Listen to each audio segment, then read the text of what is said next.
Hey guys, let's start with a very interesting Reddit story from Technogrind. But I didn't retire. My friend, I'll call her Sandy, worked at a travel agency in British Columbia, Canada. It was a small, owner-operated business with the owner and 3 employees, including my friend. Everyone worked Monday to Friday from 9 a.m. to 5 p.m. One of my friend's co-workers, I'll call her Jane, an older woman in her early to mid-60s, was a long-time nuisance employee. Among other sketchy behavior, Jane was always scamming ways to take time off over and above her official paid vacation time. In order to make up for the lost hours, she would claim overtime hours pay by supposedly going into the office in her off hours to finish up work without being requested by the owner to do so. Despite being caught in her own lies on a number of occasions and being warned about trying to claim for unsanctioned overtime, the owner of the travel agency was reluctant to officially reprimand Jane or get rid of her. The reason being is the owner discovered after she had hired Jane that Jane had actually been fired from her previous job at another local travel agency for pulling the same stunts. However, Jane had sued her former employer for unfair dismissal and had won a settlement. After a few years of my friend Sandy working at the travel agency, the owner was ready to retire and offered to sell the business to my friend. Sandy took her up on the deal and took over the business while keeping on Jane and the other employee. Once again, just as the previous owner was afraid to get rid of Jane, so was Sandy for fear of being sued. When Sandy took over the business, she instituted guidelines regarding taking time off, and she established an official no overtime policy. Jane would still try with her shenanigans, but was far less successful in getting what she wanted with my friend in charge. However, Jane still had one trick up her sleeve when she wanted to take time off on a whim. Sandy was a divorced single mom of 2 boys who were heavily involved in youth hockey. She would sometimes leave the office an hour or 2 before closing to get her boys to hockey practice or a game. In order to avoid requesting in person and potentially being denied, Jane would wait for Sandy to be out of the office to book a day off if she didn't feel like coming into work or had made plans. Sandy would then arrive at work the next morning only to discover that Jane wasn't coming in. Despite this happening a number of times, Sandy would usually let it slide since there was now a definite no overtime policy. Therefore, Jane could no longer claim to come into work on the weekend or after hours in order to try and make up for the day off. She would either miss out on a day's pay, in turn saving Sandy money as the owner, or it would come out of her remaining paid vacation days. Moreover, 2 people in the office at one time could usually handle everything. Jane not coming in was really a no-loss situation for Sandy. There was one time, however, when Sandy was going to be away for 1 or 2 workdays just before the weekend to take her boys to a hockey tournament. She told both Jane and the other employee, both verbally and in writing, that they could not book time off for the dates in question since she would be away and needed both of them in the office. Within a few days of giving this notice, Sandy went into the office on a Saturday to do some paperwork and go through the sales for the week. This is when she discovered that only the day before, Jane had booked a trip for her daughter and son-in-law to Las Vegas, as well as a plane ticket in her name to Calgary, where her daughter lived. Both the trip to Vegas and the ticket to Calgary coincided with the dates Sandy would be out of the office. Sandy then checked the vacation booking schedule to further discover that Jane had indeed booked the days off that she had expressly been told she couldn't have. Not mentioning she had discovered the travel Jane had booked for herself and her daughter, Sandy emailed Jane, telling her she would have to deny her the days off since she had already been told they were unavailable because she, Sandy, would be away and needed Jane in the office. Through a continued series of email exchanges, Jane replied and outright lied to Sandy with some excuse about her daughter getting some long-awaited medical treatment or surgery, and she needed to go to Calgary to help out for a few days and look after her granddaughter.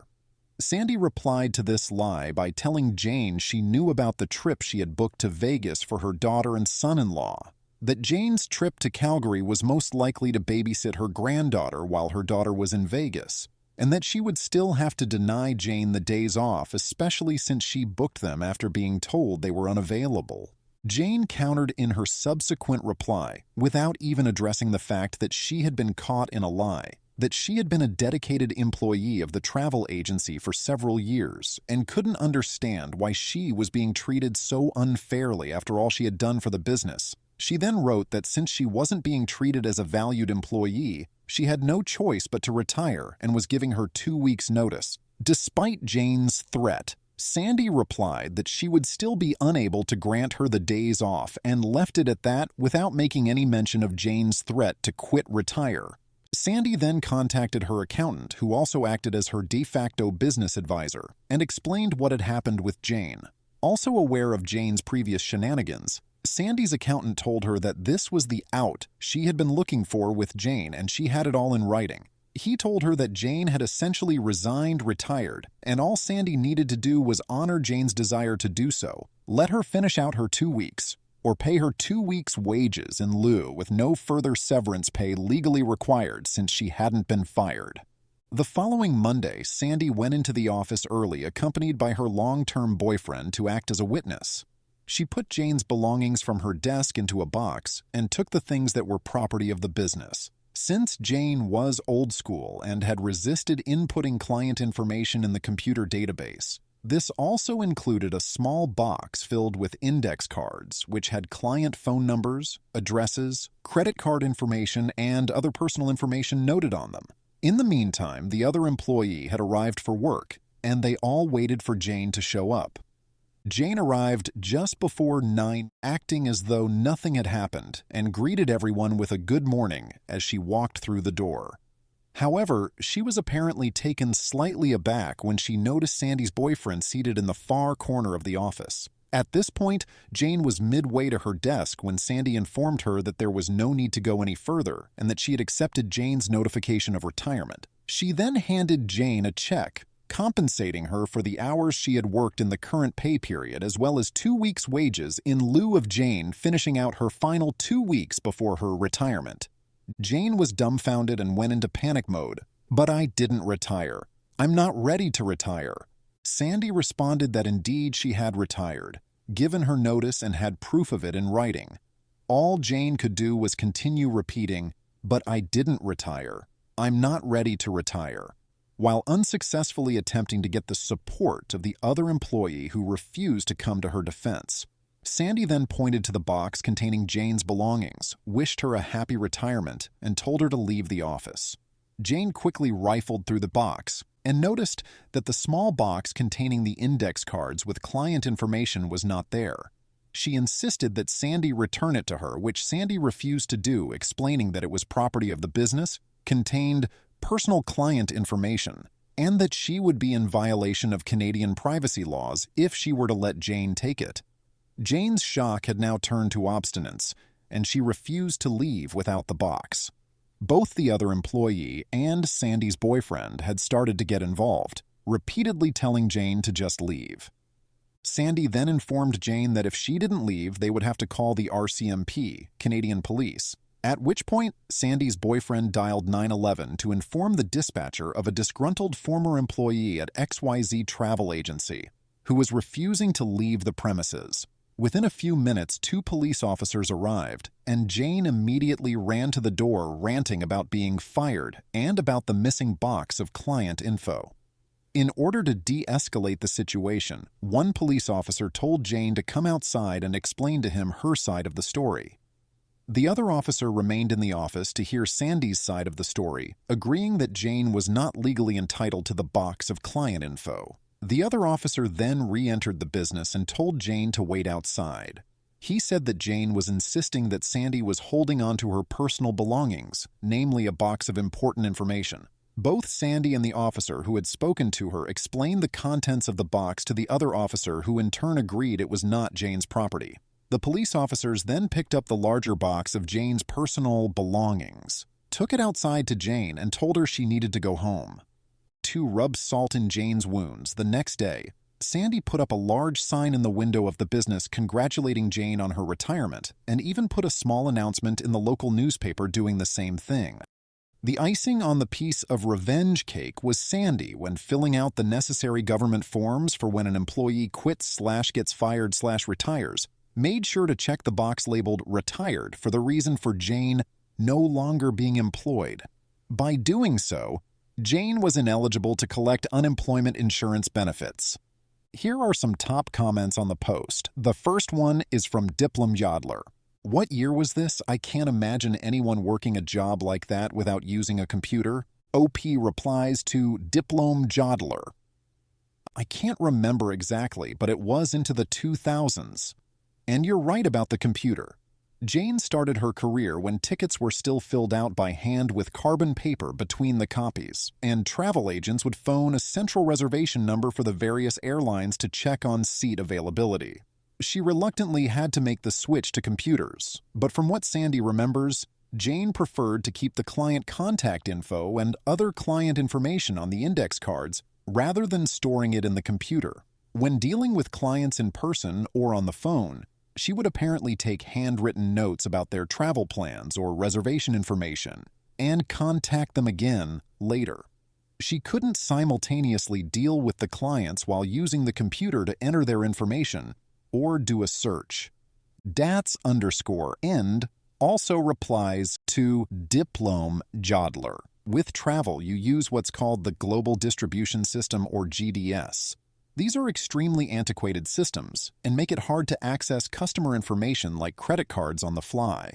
This kind of PII shortcut is a massive risk to the business, but I think a lot of old-school travel agencies do it. The next comment is from Billiam201 and tells a story from his or her experience. I saw one of these years ago. A certain home improvement retailer was under fire for discriminatory hiring and pay practices and was also angling for a federal government supply contract, so they needed minority managers and department heads, lots of them, in a hurry. So the store my wife worked at suddenly fired 5 out of the 9 department heads and promoted 5 candidates, to include my wife. Coincidentally, all 5 were minority women, and none of them were even aware of these openings, much less applied for these jobs. They were told, "You're a department head now. If you don't like it, the door is over there." One of the women in question, who we shall call Janet, was useless before her magical promotion and proceeded to rise uselessness to new heights now that she wrote her own schedule. Since Janet was Hispanic, African American, and female all at once, she was now under the impression that it was impossible to fire her, and for the most part, management acted like she was exactly right. Janet would write her employees' schedules, leave herself off of it, and drift in and out of the store as she pleased. When she was in the building, she would swan around, doing absolutely nothing in her department and maybe cover a lunch for the one employee that she had scheduled in the paint department on a Saturday morning in the summer. Despite being impossible to find, she somehow always managed to be well into overtime so amazingly she would have to leave early to cut hours on Fridays. Eventually, the other 8 department heads got tired of doing her work for her and lost their. The store manager, who was a pig who had said on more than one occasion that if he had his way, there wouldn't be anything with tits allowed in his store, was forced to actually get out of his chair and do something when he had 8 out of 9 department heads and 3 of his 4 assistant managers threatening to walk. So he talked to Janet. 3 minutes into his talk, she comes boiling out of the office, takes off her apron, balls it up, throws it at the HR lady, pulls out a huge fistful of her own hair, and throws them at her, and, at the top of her lungs for everyone to hear, screams, "Both of you, and this company, I quit." HR lady looks at the manager, tells him to pull the security tape and save it for reference, and fill out Janet's resignation paperwork. Janet shows up the next day, walks back to the break room, takes a new apron out of the box, writes her name on it, and heads for the time clock. When she finds out she's not able to punch in, she picks up the phone on the wall and calls the store manager.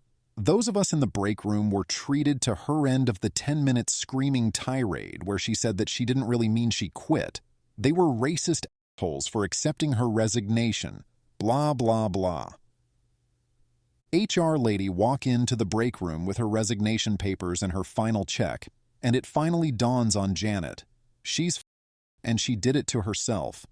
Being handed the papers and her check by HR woke her up, and she went from screaming tirade to tearful begging in 2 seconds flat.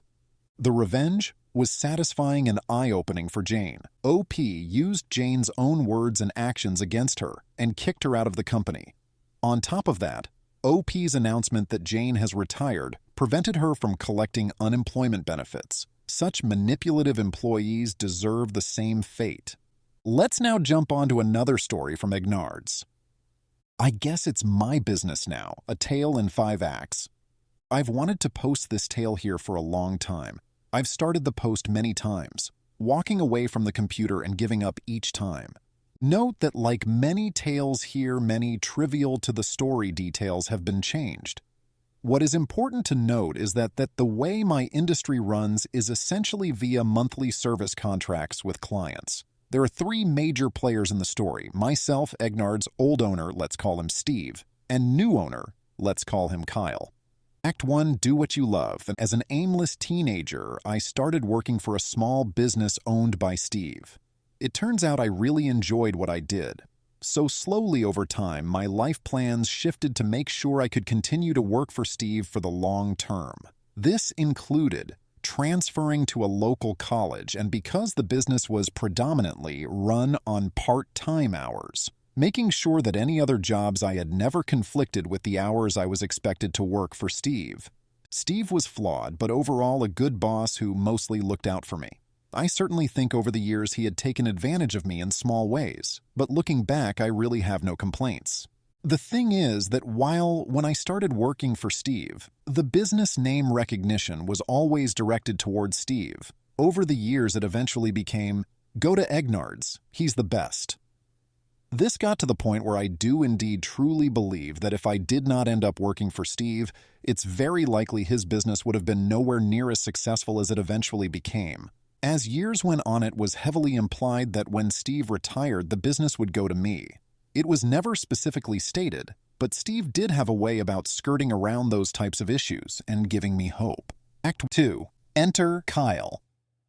About 3 years before COVID, Steve decided to retire and sell his business. He did indeed fulfill his promise by making a attempted to sell it to me at an unreasonable price, but it was very clear he already had another buyer in mind, Kyle. Kyle owned another local business just outside of our market area in the same industry. Because of the way the industry worked, there really was much, if any, overlap in potential customers. But Kyle had a very large amount of money and was willing to buy. What is important to note here is that, again, I do truly believe that if I didn't play ball and agree to work for Kyle, my role was so integral to operation at our business that there is no possible way a sale could go through. Over the course of negotiations, Kyle ended up buying the business and putting me in charge of running the day-to-day. Something I was mostly already doing, but with a few more administrative tasks tacked onto it. The thing is, my name was still the name in town, and Kyle made zero effort to ever be on location, so nobody that did business with us ever really knew who Kyle was. Act 3. Kyle's kind of a dick and how I learned to stand up for myself. All was well for a while. Kyle would openly talk about me being the head honcho at my location and mostly left me alone to deal with my clients and the professional and personable nature that I had learned from Steve. Things first came to a head a year before COVID when Kyle sent me to an industry conference for 4 days. I would need to take off time from my other job, which I was fine with. At the conclusion of the conference, I put in an hour's request for the hours I spent at the conference, and I was super nice about it. Actually, I should have clocked all hours at the convention each day, but instead did not account for hours for seminars that would help my boss, but were ones I had wanted to attend. The request was denied, and I was told, industry conferences are enriching activities. We pay for your admission, but they're on your own time. This took 2 weeks to resolve, but ended with me essentially saying, look, I'll still work for you because I love what I do. However, if I don't get paid, I will never go to another one of these conferences again to get new ideas for you. I was immediately paid. I will spare similar smaller stories of that nature, but that slowly started to become the relationship between Kyle and I. Act 4. COVID hits. When COVID hit, our locations were shut down, and for 3 weeks we weren't able to do anything. Meanwhile, our clients were still paying for services, and because Kyle had recently moved to a new client payment portal that I hadn't been trained on yet, I wasn't able to help any clients get their money back. At one point, I messaged Kyle about going virtual and being able to still assist clients and got a very angry text back, full of curses, that essentially said, "Look, you're not the boss, go f yourself. You had your chance to be the owner and turned it down. I'm in charge." We did eventually go virtual about a week later. The big problem, of course, being that I would receive daily texts, emails, calls from clients about their memberships bills, and there was nothing I could do to help them. It was at this point that I knew was hitting the fan, and I needed to start doing something. So over the course of the next 2 months, I did a couple things. Spent an inordinate amount of time studying the best business structures. Communicated with all of the other staff at my location about my intentions. Continued to give 110% to my clients in a virtual capacity. Built a website and social media presence from the ground up. I don't think Kyle was expecting any of this, and he probably didn't also realize that because I often had to do back-end stuff from home, I also had what was essentially a little black book of every client, their email addresses and phone numbers. Act 5. Surgical strikes. When everything was ready, I waited very patiently, only the end of a service month. As I mentioned, all of our clients had monthly costs, and I didn't want to put anyone out of any part of their costs. On the last weekday of the month, I instructed the staff who would be helping clients that day to tell them to check their emails at the end of the day. At the end of the day, I sent out an email to all active and some non-active clients, as well as a texting service to text everybody.